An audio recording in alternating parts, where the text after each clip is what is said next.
Bonne existence à tous! On est au 10e épisode et il va être sale. Littéralement, on va parler d'asticots, de déchets, de merde, de pisse. Le pipi! Bref, on va parler des égouts.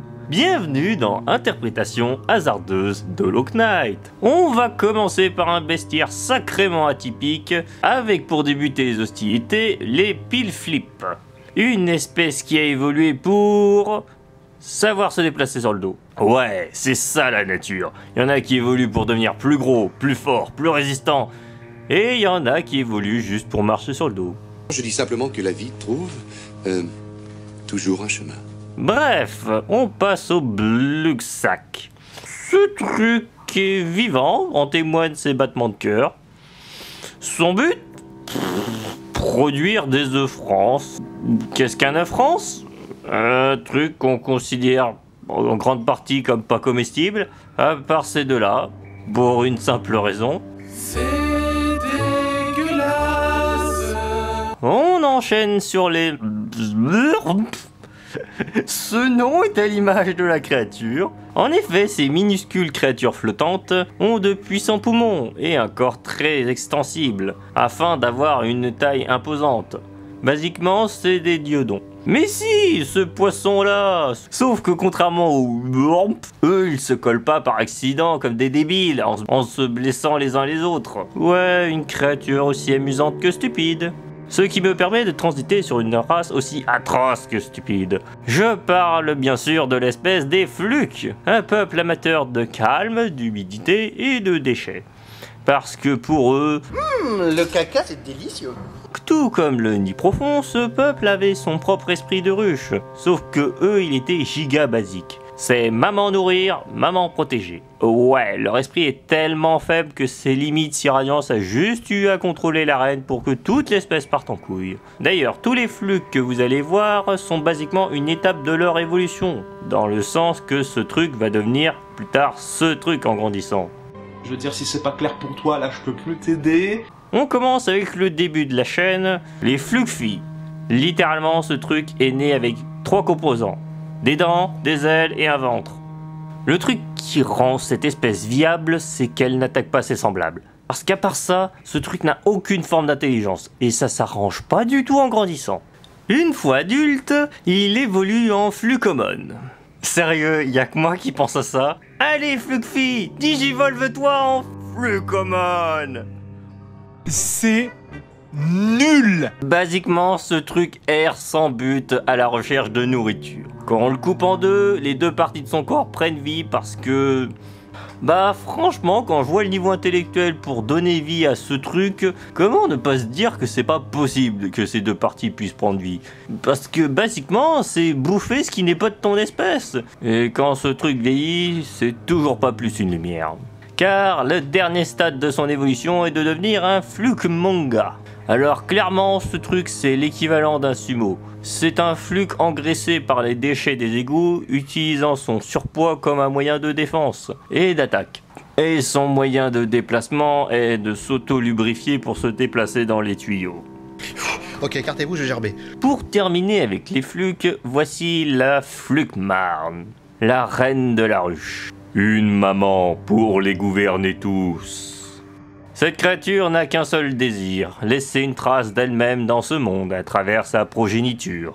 Un instinct primaire est présent chez presque tous les êtres vivants, mais celle-ci l'a poussé à son maximum, au point de n'avoir que ça en tête. Plus de bébés!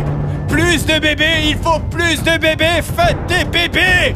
Non mais franchement, cette espèce est tellement basique que leurs réactions sont pas de la cruauté et de la violence gratuite, c'est des réactions très primitives à notre compréhension pour nous être civilisés. Contrairement aux aspides. Oh! Faire des bébés! Pour la guerre! On conclut avec du rustique, du guerrier errant, du bouseux. Je parle bien sûr du bousier. Hey! M'insulte pas, toi! Je suis un chevalier fac, là. Tu vas me respecter, là? S'il te plaît, si tu parles, je veux des phrases courtes et simples.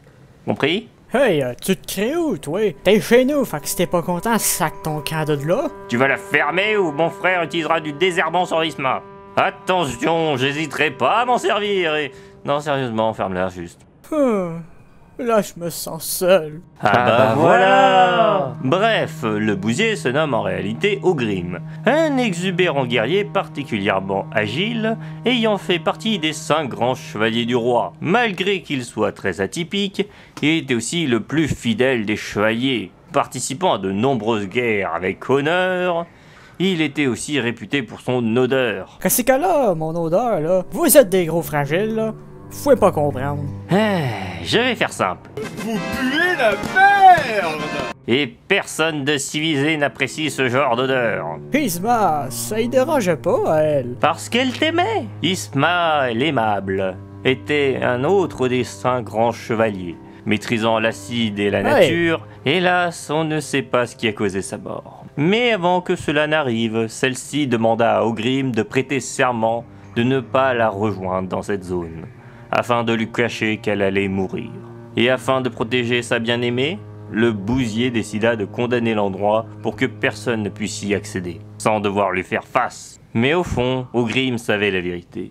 Et c'est ainsi que celui-ci s'exila dans les égouts, en créant cet endroit littéralement couvert de merde. T'as-tu fini de critiquer, toi? C'est pas toi qui décide, t'es chez nous. Ok, j'admets, c'est méchant envers un ancien guerrier.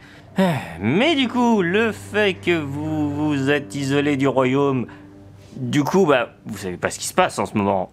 Genre, c'est pas la fin du monde. Je suis sûr que le roi il a trouvé une patente pour régler cette affaire-là avec les autres. Ok, en fait, vous avez vraiment pas la moindre idée de du bordel que c'est à l'extérieur.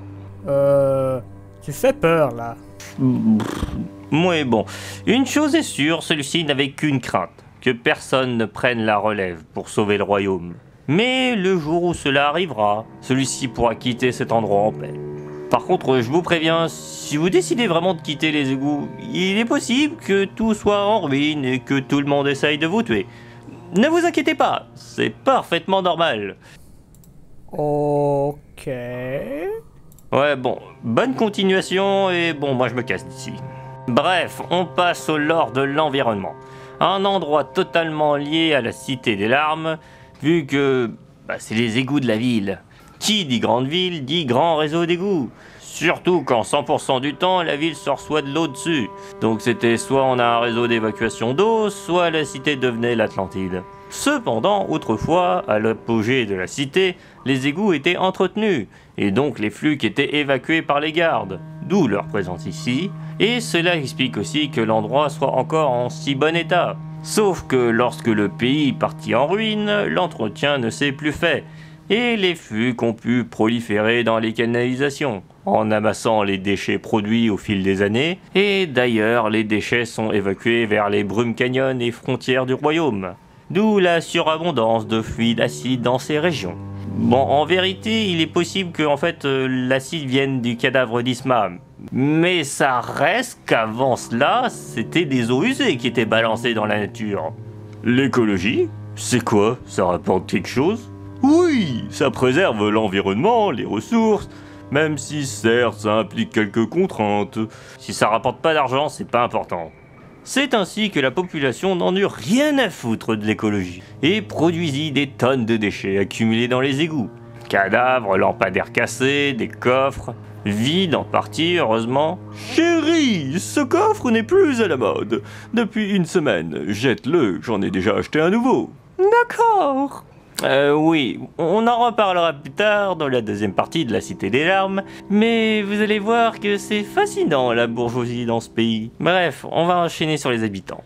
Alors, parenthèse sur ce truc, clairement je vous en parlerai pas avant très longtemps. Et spoiler, il y a quelqu'un dedans.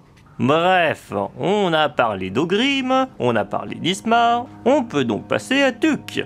Un biscuit? Non, je ne mange que des œufs France. Mais si tu veux, on peut échanger. Mais, oublie, de toute façon personne ne comprend la blague. Du coup, Tuk, c'est qui? Eh bien c'est un charognard fouillant dans chaque recoin des égouts dans l'espoir d'y trouver des trucs intéressants. Il vient de l'extérieur, mais a déjà rencontré le Bousier, et le trouve très sympa. Clairement, il n'y a pas grand chose à dire, à part qu'il ressemble à Boone, un autre explorateur croisé par Quirrell, en dehors du royaume d'Alonest. Et que dans une dimension parallèle, Tuc est mort par l'infection. Donc on va souhaiter bonne continuation à celui-ci, je suppose. J'ai trouvé un pins super rare. Y a pas de petit trésor.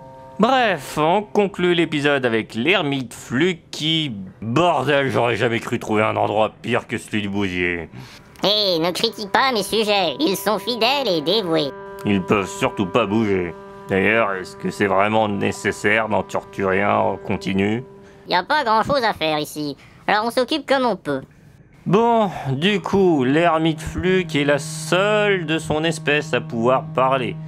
Ce qui pourrait vouloir dire que les Fluks sont peut-être doués de parole, mais que l'infection les a rendus encore plus sauvages que d'habitude. Peut-être, mais mes sujets ont toujours été stupides. Si je suis doué d'intelligence, moi c'est surtout car je suis de lignée royale.